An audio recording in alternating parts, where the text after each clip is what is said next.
pimpinan terhadap jawaban yang telah disampaikan oleh saudara PLT Gubernur. Tadi saya juga berhak untuk memberikan tanggapan karena saya ikut juga menandatangani hak interpelasi. Jadi menurut saya jawaban adalah jawaban normatif dan masih diperlukan pembahasan lebih lanjut nanti di kita, sehingga rapat hari ini tidak bisa atau tidak boleh diputuskan hari ini, namun rapatnya diskor. Nanti kita akan sambung kembali rapat paripurna selanjutnya untuk kemudian kita melihat lagi, menelaah lagi terhadap jawaban-jawaban yang disampaikan oleh saudara PLT Gubernur tadinya.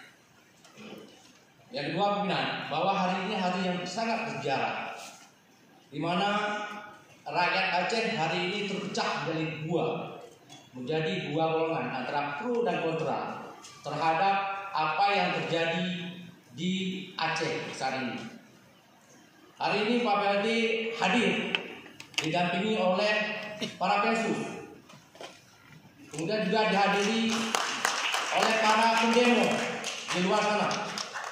Di luar sana ada pendemo, di atas, di bawah ada pensus, para pensus mendampingi Pak PLT Gubernur untuk menghadiri rapat dengan DPR Aceh kali ini yang sebelumnya tidak mau hadir dengan alasan seperti yang telah disampaikan di jawaban tadi. Itu yang kedua, pimpinan.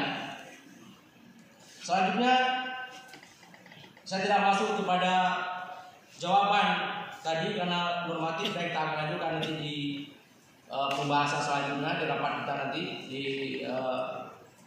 rapat para inisiator.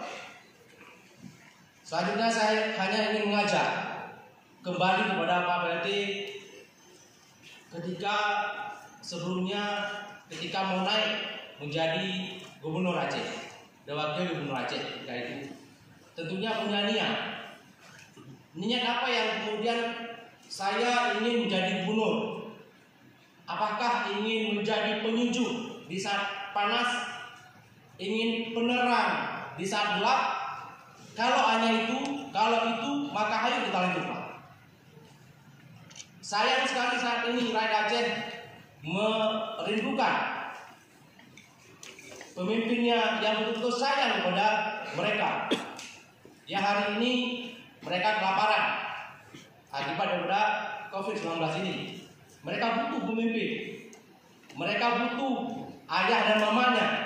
Kalau diumpamakan Pak PLT selaku ayah, kami ini selaku mama. Yang hari ini harus akut. Untuk apa?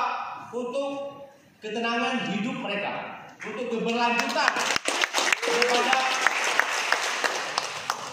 ekonomi mereka. Terakhir, saya ingin mengajak juga kembali sebelum langit penuh dengan doa-doa orang terzalimi.